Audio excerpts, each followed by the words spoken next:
Hello and welcome to Physics Basket. So we will have the continued topic on class 11, wherein we'll be discussing the vector problems again, continued problems for the vectors. So let's get started.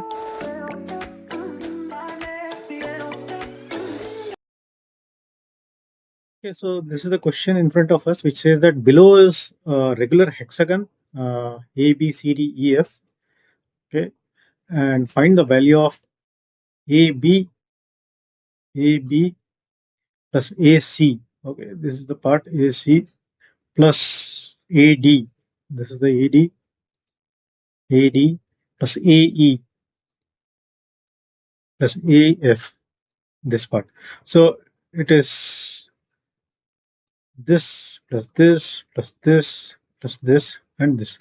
All of this we need to add, and then we need to find in terms of vector AO it is. So this one in terms of vector AO. Okay.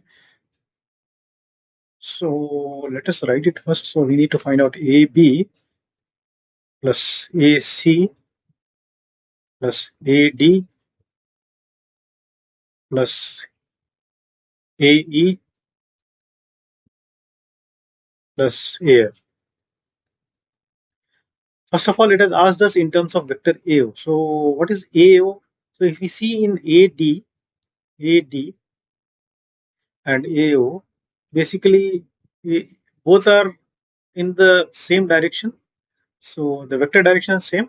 The magnitude of AO, since it's a regular hexagon, so it will be half of AD. So I can say simply AO is equal to 1 by 2 AD, or AD is 2 AO, right? This is fine. So this is one thing that we know already. The next thing is, so let us try solving it AC. So when I say AC, so let us try to find out everything in terms of AD, because there is where we can correlate AD and AO, right? So AC. So this AC, if I say AC plus DC, if these two vectors, right, in the triangle law of addition. So this vector plus this vector will give the resultant as AD is equal to AD, or nothing but I can find AC equal to AD minus DC. Okay, so AD minus DC. Fine. So this is my second point. Now AD, I will keep it as it is. Now let's go to AE. AE is this one. So AE is in terms of AD. So in terms of AD, if I just consider this triangle, so in the triangle, um, it, as per the triangle of addition, I say AD plus DE equal to AE, nothing but I need to find AE, right? So AE is anyways AE plus D. Okay, this is fine. So my point number 3, and then DE. So D is an additional thing for me. Okay, so let it be like this. And final is AF. Okay, so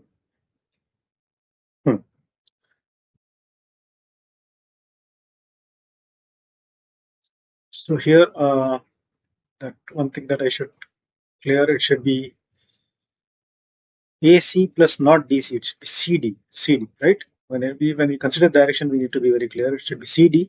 So AC plus CD is AD. Fine. So this is also CD. This is CD. Okay. Now with this, let us try to solve this. So AB, let me keep it as AB plus AC. AC is what I have already written. AC is AD minus CD plus AD. Let me keep it as AD plus AE. What is AE?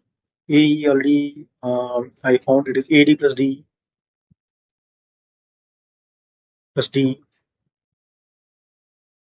and then we have AF. Okay, So let me keep it as it is for now. Okay. So this is equal to again. So we have AD, AD, and AD. We have three ADs. That is fine. CD, CD, and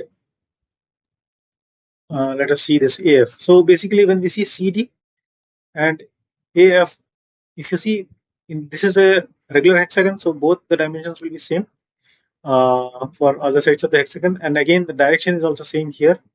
This angle will be same, right? So in that case, I can say both are exactly equal vectors. Basically, they are parallel and equal vectors actually. So in this case, uh, CD. Let me take a different color.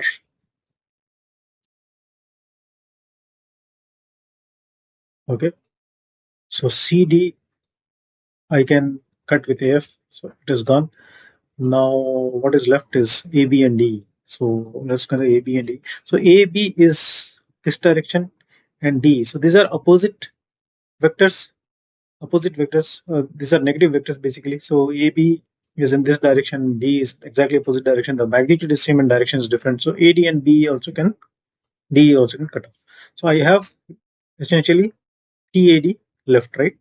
And already we know AD is what? 2AO. So this is nothing but 6AO. So in terms of AO, the answer is 6AO.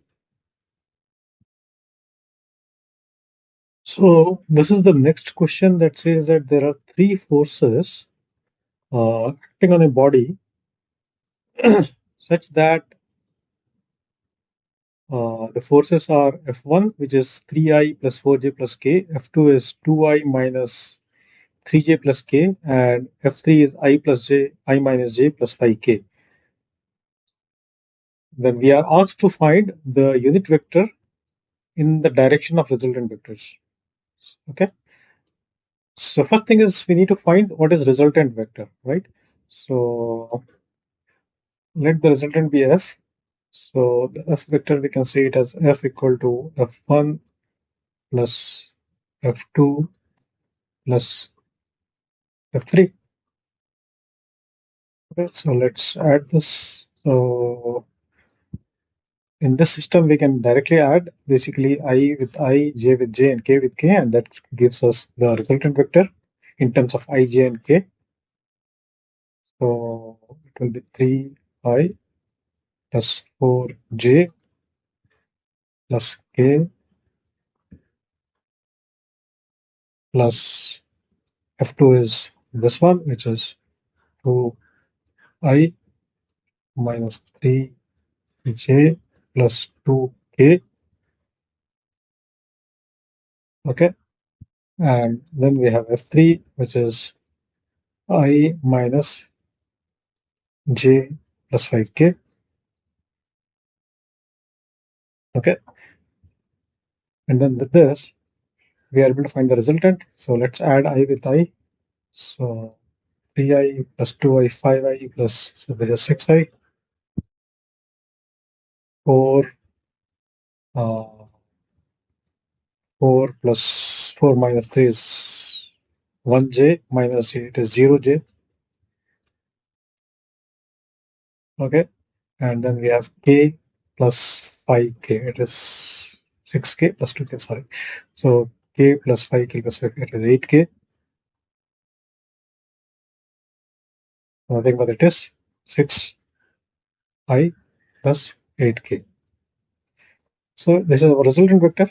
What we are asked to find is the unit vector in the direction of the resultant. So how do we represent a vector? Basically, a vector is always inclusive of its magnitude into the direction.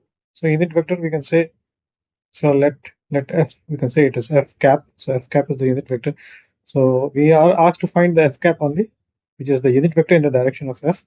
So we will say f cap is f vector by the magnitude of f itself, right? So let us write what is f. F we already found this one, 6I plus 8K. And what is the magnitude? Since this is the vector we already found, so magnitude will be 6 square plus 8 square. Okay, so I, k being all perpendicular vectors, so we can directly say 6 square plus I square and square root of this. So nothing but our unit vector is 6 I cap plus 8 k cap by 36 plus 64. So square root of this is 10.